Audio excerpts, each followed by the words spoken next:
on as I'm reading in the book of Leviticus.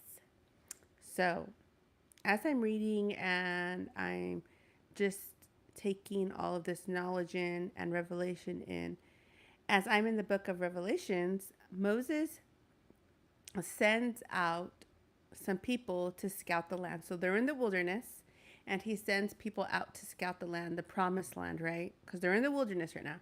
So he sends them out to scout it out, to see what's going on there, right?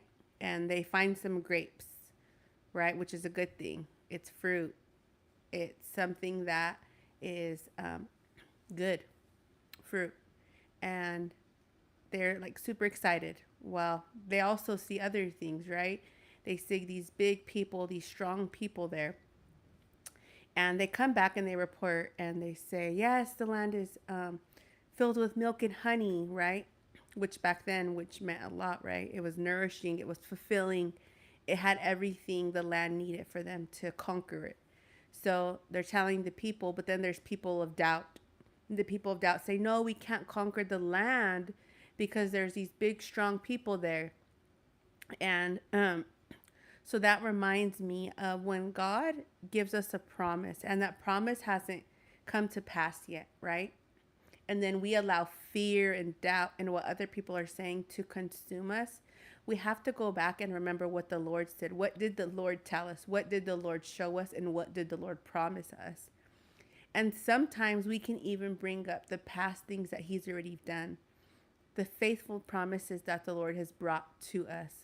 So I would encourage anyone who's watching the live or who's going to watch the replay later, remind yourself of what the Lord has done and say, okay, Lord, I know I haven't got my milk and honey, or I know I'm not in the promised land yet, and I'm still in the wilderness. But I am reminded that I won't walk by fear. I won't walk by doubt. I won't walk by any of those things because you're a good father. And God sees the times that we have doubt. God sees the times that we have fear, and He knows those things. But let those things not stay in us. Let those things go and give them to God and say, okay, Lord, this is what I'm feeling, but I trust you that you're bringing me to that milk and honey. If it's a career change, if it's a job you're looking for, if you're an entrepreneur, if you are raising children and you're waiting for that promise to be fulfilled, if you're married and you're waiting for that promise to be fulfilled, if you don't have kids and you're waiting on children and you're waiting for that promise to be fulfilled, remember the Lord in His goodness. Remember the promise that He has given you or that He has given me. And when we start growing weary, we give it over to the Lord and we say, okay, Lord, you did it then and you'll do it again. You've already fulfilled this promise in my life, this word, this prophetic word. You fulfilled it in my life, and I'm trusting you that you're going to do it again.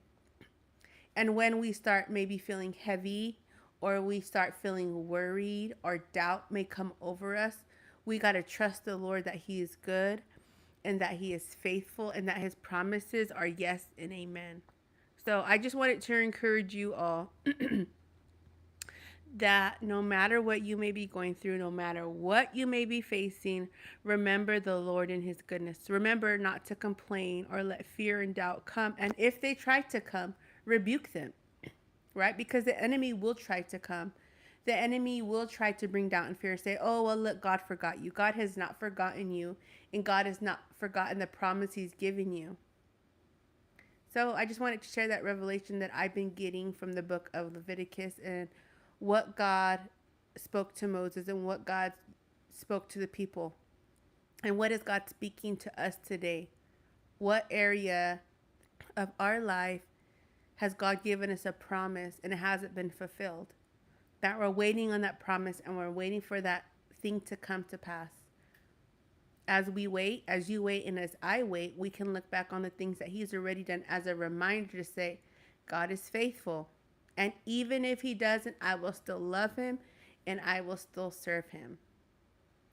I hope you guys have a great one. Remember, I go have a video every Tuesday, so check those videos out. If you haven't subscribed, make sure you subscribe and share the videos. And I hope you guys have a great Friday and a great weekend. Bye.